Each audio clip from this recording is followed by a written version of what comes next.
In this video, we're going to look at factors, multiples, divisors, highest common factor, lowest common multiple, and prime factor decomposition. If you're revising, you can pause the video and have a go at these 4 examples. Okay, first of all, we've got prime numbers.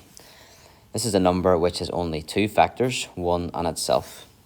The set of prime numbers includes 2, 3, 5, 7, 11, 13, and so on. Notice that the number 1 is not prime. Divisor. This is the number you're dividing by.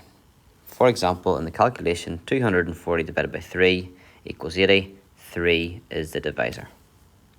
Factor.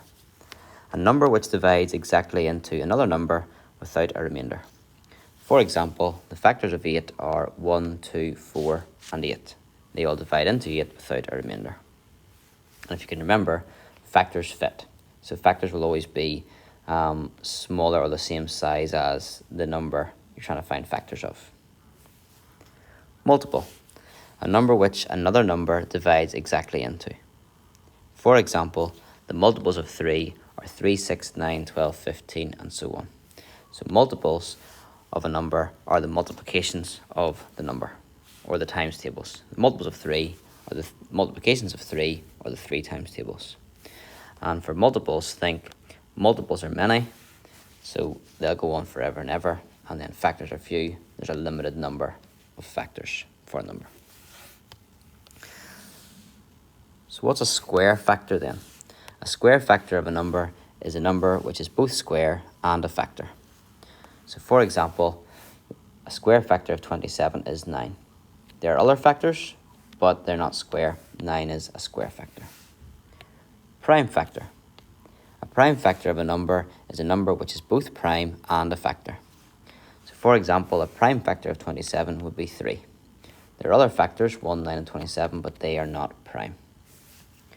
Common factor. A factor which is shared by 2 or more numbers. So for example, if 12 is 4 times 3 and 20 is 4 times 5, then we can say that 4 is a common factor of 12 and 20. It divides into both 12 and 20. The highest common factor then, the highest common factor of 18 and 12 is the largest number that divides into both 18 and 12. So here are the factors of 18 and here are the factors of 12. The highest common factor is the largest one in that list, which is 6. There are other common factors like 3 and 2, but the highest common factor is 6. Lowest common multiple. The lowest common multiple of 18 and 12 is the smallest number that both 18 and 12 divide into. The smallest number that is in the 18 times tables and the 12 times tables. So here are the multiples of 18, here are the multiples of 12. The lowest common multiple is the smallest number that's in both lists, which would be 36. And then prime factorization, or prime factor decomposition. This is the method of writing a number as a product of prime factors, and we'll do that later on here. Number 1, list the first 10 prime numbers. The first prime number is 2, then 3, 5, 7. You get used to writing the odd numbers, but 9, remember, is not prime. 3 is a factor. So the next one's 11, and then 13, and then 17, and 19, and 23. How many have I got there? 1, 2, 3, 4, 5, 6, 7, 8, 9. So we need one more, and that would be 29.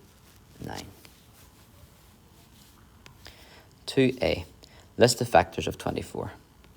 When listing the factors, it's usually easiest to write them in pairs and then be systematic.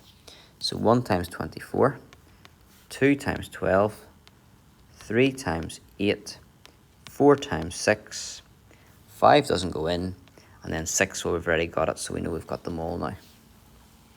Part B, write down the first 5 multiples of 8. So the multiples of 8 would be the 8 times table, so 8, 16, 24, 32, and 40. Number 3, find the highest common factor of 24 and 32. We already have the factors of 24, so we just need to find the factors of 32 first of all, and then we can get the highest common factor. So for 32, you've got 1 times 32, 2 times 16. 3 doesn't fit. 4 times 8. 5 doesn't fit. 6 doesn't fit. 7 doesn't fit. 8, well, then we're back around in a full circle. So here are the factors of 32. Here are the factors of 24. The highest common factor is going to be the 8. It's the biggest number that's in both lists. So final answer, 8. Question 4. Write 1,540 as a product of prime factors. So what you do is get 1,540 and divide it by a prime number. You can choose any one you like. Quite often people just keep on going with 2 until they can't go any further. So 2 doesn't go into 1, so you carry it over. 2 goes into 15 7 times, 1 left over. 2 goes into 14 7 times, and 0.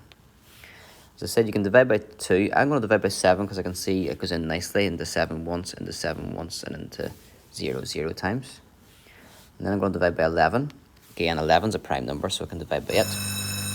It goes in once, and then 0. And then I'm left with 10. I can divide it by 2 to get 5, and divide it by 5 to get 1. Once you get 1, you stop there. And then we write 1,540 as a product of prime factors. That's 2. Product means multiply, so 2 times 2 times 5 times 7 times 11. If you were asked to write it in index form, you'd write 2 squared times 5 times 7 times 11. Part B. Given that 56 is equal to 2 to the power of A times 7 to the power of B, find the values of A and B. Here it's not obvious, but you actually have to start by using prime factorization. So we can divide through by 2 to give 28, divide by 2, 14, divide by 2 gives 7, and divide by 7 gives 1. Remember, always dividing by prime numbers that divide into 56, prime factors. So that means that 56 can be written as 2 times 2 times 2 times 7. Or if we write it in index form, 2 cubed times 7. And if that's the case, if we compare that to the question, A must be 3, and B must be, and that would be a 1 there if you were to actually write in a power. We don't normally write in the 1. So your final answer is that A equals 3 and B equals 1.